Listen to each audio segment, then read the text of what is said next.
देखिए, आज हम सभी BEd second semester micro teaching practical file 108B biological science में व्याख्यान कौशल के अंतर्गत सूक्ष्म शिक्षण पाठ योजना 4th पढ़ेंगे, जिसका प्रकरण अर्थात टॉपिक है विटामिन। विटामिन जो टॉपिक है वह क्लास 9th का साइंस का बहुत ही इम्पोर्टेंट टॉपिक है। आज इससे संबंधित कुछ इम्पोर्टेंट पॉइंट्स पढ़ेंगे जो कि व्याख्यान कौशल के अंतर्गत पढ़ेंगे। अब बात करते हैं हम व्याख्यान कौशल की। तो जैसा कि आप सभी जानते हैं, सूक्ष्म शिक्षण पाठ योजना यह 4th है। जैसा कि आप सभी देख सकते हैं, उसके पश्चात कौन सा कौशल है तो आप कौशल का नाम लिखेंगे, अर्थात यह हमारा व्याख्यान कौशल है तो हमने व्याख्यान कौशल यहाँ पे लिखा है। यदि आप छात्र अध्यापिका हैं तो छात्र अध्यापिका का नाम लिखेंगे, यदि आप छात्र अध्यापक हैं तो छात्र अध्यापक का नाम लिखेंगे। उसके पश्चात आप अभ्यास केंद्र लिखेंगे, अर्थात आप अभ्यास कहाँ पे कर रहे हैं, दिनांक, कक्षा, वर्ग, विषय, उपविषय, कालांश और अवधि। जैसा कि आप सभी देख सकते हैं, डेट जिस दिन हमने व्याख्यान कौशल सूक्ष्म शिक्षण पाठ योजना 4th किया उस दिन का किस क्लास के लिए हमने टॉपिक बनाया है, तो क्लास 9th के लिए। वर्ग क्या है, ए है। विषय अर्थात सब्जेक्ट विज्ञान है, उपविषय सब सब्जेक्ट जीव विज्ञान है। कालांश पीरियड अर्थात 4th है।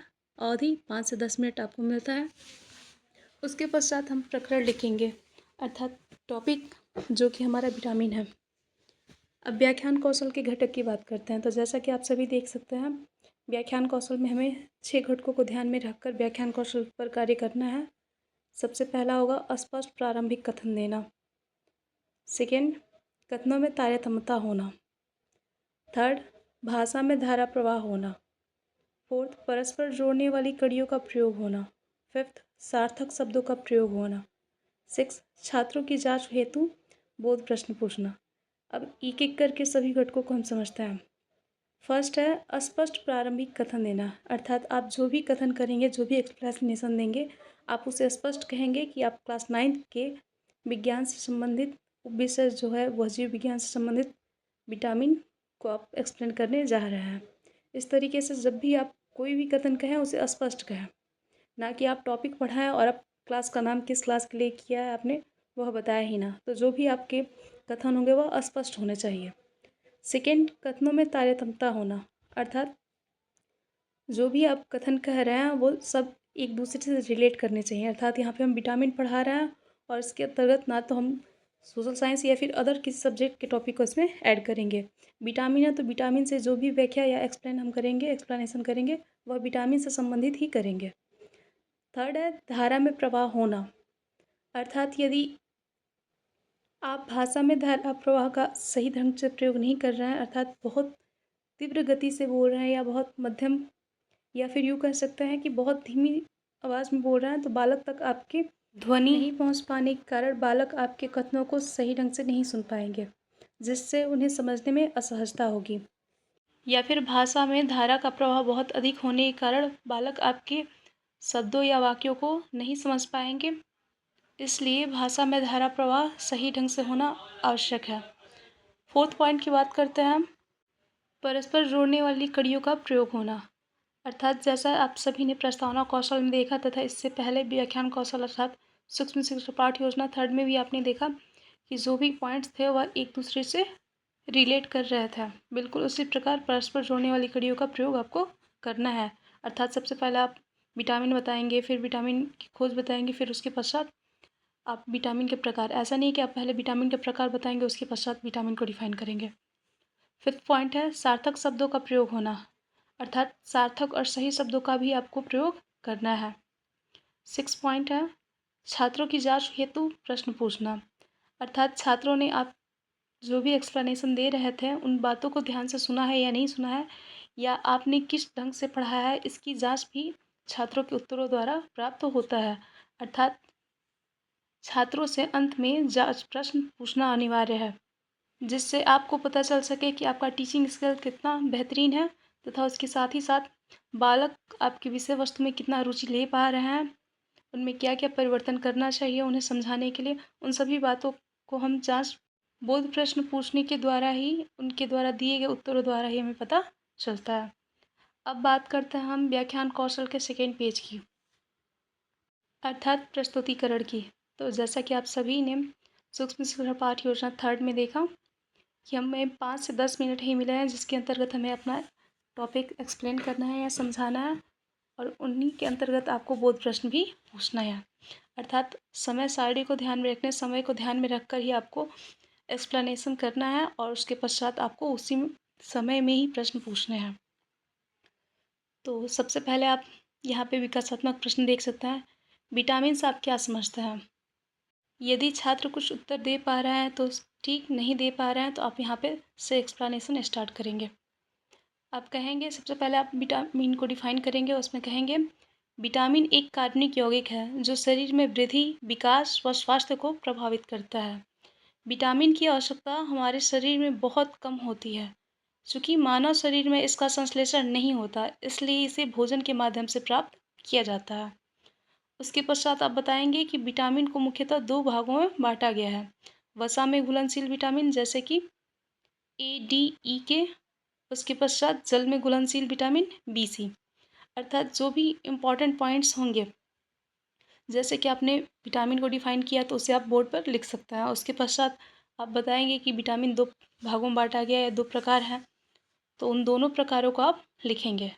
अर्थात एक्सप्लेनेशन करते हुए जो भी महत्वपूर्ण पॉइंट्स होंगे, इंपॉर्टेंट पॉइंट्स होंगे, उसे आप बोर्ड पर लिखेंगे। इस तरीके से आपका 5 से 10 मिनट में एक्सप्लेनेशन और बोध प्रश्न दोनों कंप्लीट करना है। तो उसके पश्चात आप बालकों से प्रश्न पूछेंगे। तो फर्स्ट मेरा बोध प्रश्न है, विटामिन क्या है? बालक जवाब देंगे एक कार्बनिक यौगिक है। सेकेंड प्रश्न होगा, विटामिन हम किससे प्राप्त करते हैं? बालक जवाब देंगे भोजन से। थर्ड होगा, विटामिन कितने प्रकार के होते हैं? बालक जवाब देंगे 2 प्रकार के। फोर्थ क्वेश्चन होगा, जल में घुलनशील विटामिन के नाम बताइए। बालक जवाब देंगे विटामिन बी, विटामिन सी, या BC भी वो कह सकता है। यदि आप चाहें तो फिफ्थ क्वेश्चन भी बना सकते हैं कि वसा में घुलनशील विटामिन कौन कौन सा है। तो बालक जवाब देंगे A, D, E की। ध्यान रखिएगा, आपको टाइम को ध्यान में रख के ही आपको एक्सप्लेन करना है और उसके पश्चात ही आपको उसके अंतर्गत ही आपको बोध प्रश्न पूछने हैं। प्रश्न पूछते समय बालकों से उत्तर प्राप्त करने के लिए कुछ आप समय लेंगे। फिर आप प्रश्नों का वितरण सभी कक्षा में सही ढंग से करेंगे, ना कि आप केवल किसी इंडिविजुअल स्टूडेंट अर्थात किसी विशेष छात्र से। अब यह तो प्रस्तुतिकरण था। अब बात करते हैं हम निरीक्षण तालिका अर्थात मूल्यांकन तालिका की। तो जैसा कि आप सभी जानते हैं, मूल्यांकन तालिका या निरीक्षण तालिका में आप सबसे पहले क्रमांक संख्या लिखेंगे, उसके पश्चात घटक, उसके पश्चात मापनी। मापनी जैसा कि आप सभी को पता है, आप 3 भी मापनी का प्रयोग कर सकते हैं, 4 भी कर सकते हैं और 5 भी कर सकते हैं। जैसा कि आप सभी मापनी में देख सकते हैं, निम्न, सामान्य, उत्तम और अति उत्तम। मूल्यांकन तालिका में जो घटक होते हैं, उन घटकों पे आपने कार्य किया है सही ढंग से या नहीं, मूल्यांकन तालिका के अंतर्गत आपको यही पता चलता है। जैसा कि आप सभी जानते हैं कि मूल्यांकन आपके जो सहपाठी होंगे वही करेंगे और जो आपके विषय से रिलेटेड होंगे। अर्थात ऐसा नहीं है कि साइंस का निरीक्षण कोई अदर सब्जेक्ट जैसे सोशल साइंस वाले करेंगे। जैसा कि आप सभी जानते हैं, मूल्यांकन तालिका में जो घटक होता है वह आपका जो भी कौशल है, उसमें फर्स्ट पेज पर जो आपको इंस्ट्रक्शन दिए गए हैं कि उन बातों को ध्यान में रखकर ही आप इस टीचिंग कार्य को कंप्लीट करेंगे। किसी भी कौशल के फर्स्ट पेज पर आपको इंस्ट्रक्शन दिया जाता है कि आपको यह कार्य करना है। अर्थात वहाँ पे फ्यूचर की बात की जाती है कि आपको इन सभी बिंदुओं पर आगे कार्य करना है। जबकि वही बात करें मूल्यांकन तालिका की, तो मूल्यांकन तालिका में आपको यह बताया जाता है कि आपने उन सभी बिंदुओं पर कार्य किया है या नहीं किया है ठीक ढंग से, इसके बारे में आपको फीडबैक दिया जाता है। तो जैसा कि आप सभी देख सकते हैं, फर्स्ट घटक है अस्पष्ट प्रारंभिक कथन है, देखिए यहाँ पे उत्तम है। सेकेंड है कथनों में तारतम्यता है। थर्ड है भाषा में धारा प्रवाह है। फोर्थ है परस्पर जोड़ने वाली कड़ियों का प्रयोग हुआ है या किया गया है। फिफ्थ है सार्थक शब्दों का प्रयोग किया गया है। सिक्स है छात्रों की जांच हेतु प्रश्न पूछा गया है। देखिए फीडबैक आप देख सकते हैं, सामान्य, उत्तम, अति उत्तम, इन सभी पर द्वारा आपको फीडबैक दिया जाएगा। वहीं बात करें हम फर्स्ट पेज की, तो फर्स्ट पेज पे आपको इंस्ट्रक्शन जो दिया गया था वह वाक्य कुछ इस तरीके से थे, अस्पष्ट प्रारंभिक कथन होना। अर्थात आप जो कथन देंगे वह स्पष्ट होने चाहिए। जबकि वही बात करें मूल्यांकन तालिका की, तो उसमें कहा गया है कि स्पष्ट प्रारंभिक कथन है, अर्थात आपने उन सभी बिंदुओं पर सही ढंग से कार्य किया है।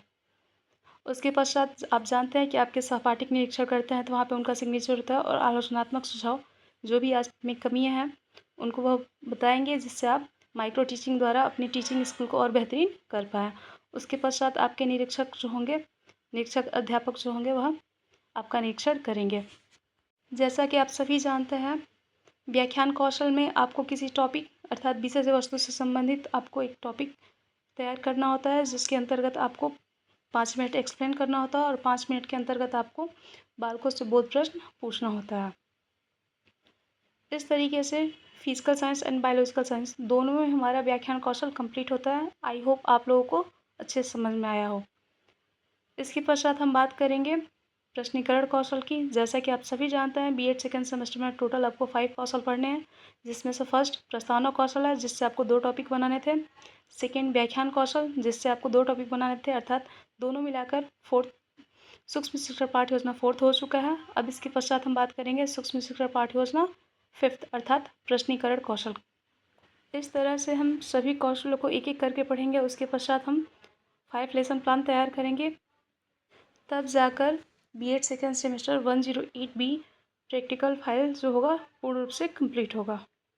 आई होप आप सभी लोगों को यह वीडियो समझ में आया हो।